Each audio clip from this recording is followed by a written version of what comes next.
મોડાસામાં 20 વર્ષ પહેલા પીપલ્સ બેંકના વહીવટદારો અને કર્મીઓ સહિત કુલ 28 વ્યક્તિઓ સામે ફરિયાદ નોંધાઈ હતી, જેનો ચુકાદો આવ્યો છે। ગરીબો, વિધવાઓ, ટ્રક ડ્રાઈવરો તેમજ અન્ય શ્રમજીવીઓની પરસેવાની કમાણી ડૂબાડી દેવા બાબતે મોડાસા ટાઉન પોલીસ સ્ટેશનમાં ફરિયાદ નોંધાઈ હતી।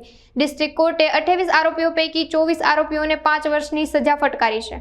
આ કેસના અન્ય 4 આરોપીઓ કેસ કાર્યવાહી દરમિયાન અવસાન પામ્યા છે। બાકી તમામ આરોપીઓને કોર્ટે દંડ પણ ફટકાર્યો છે। અસરગ્રસ્ત પરિવારોમાં ખુશીની લહેર સાથે પોતાના ખૂન પસીનાની કમાણી પરત મળશે તેવી આશા બંધાઈ છે।